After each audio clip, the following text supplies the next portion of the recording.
L'Iran au milieu des années 1970. Alors qu'un vent de révolution islamique souffle déjà dans les rues de Téhéran, un nouveau dirigeant religieux accède à la tête du pays, l'ayatollah Khomeini. Son seul but, changer à jamais le futur de son pays. Mais le Shah ne l'entend pas de cette oreille et ordonne son exil. L'ayatollah s'installe à Paris. Mais pour les dirigeants iraniens, ce n'est pas suffisant. Ils veulent le voir mort. C'est à ce moment qu'ils se décident de se tourner vers Israël. C'est Shapour Bakhtiar qui s'est adressé à nous. Il avait été nommé Premier ministre en 1979 par le Shah. Il désespérait de trouver un moyen pour stopper les attaques de la révolution islamique de Khomeini. Je pense que l'histoire nous a montré qu'il avait probablement mieux compris la situation que le reste d'entre nous.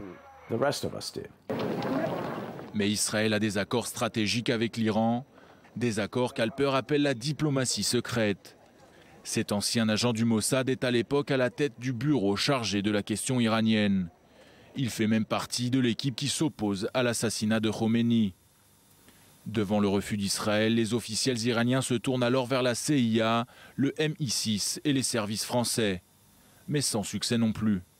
Je me souviens m'être dit que si j'avais su à ce moment-là ce que je sais maintenant, j'aurais donné une réponse plus concrète. On peut facilement imaginer que si Khomeini avait été retiré définitivement de la scène avant de ne pouvoir revenir en Iran, le cours de l'histoire aurait sûrement été changé.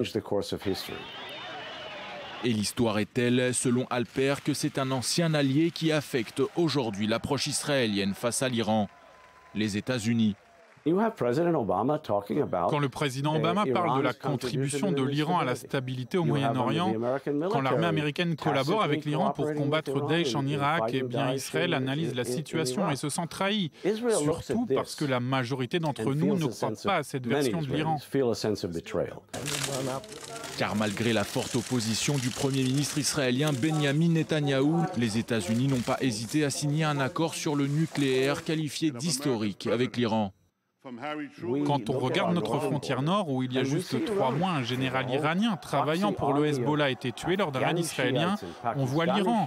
L'Iran qui héberge des mandataires chiites afghans et pakistanais travaillant là-bas avec le Hezbollah.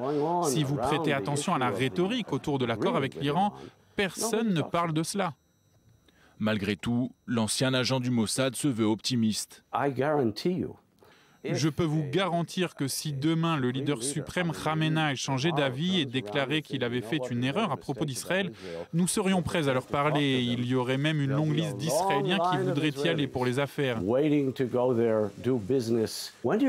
Quand vous avez affaire à un pays comme celui-là, où vous avez de sérieux intérêts financiers et stratégiques, quand vous voulez préserver ces intérêts, vous devez aussi comprendre que vous avez besoin de services de renseignement compétents, qui savent ce qui se passe en coulisses. Mais Yossi Alper le promet, Israël et son ancien employeur se tiennent prêts à toutes les possibilités.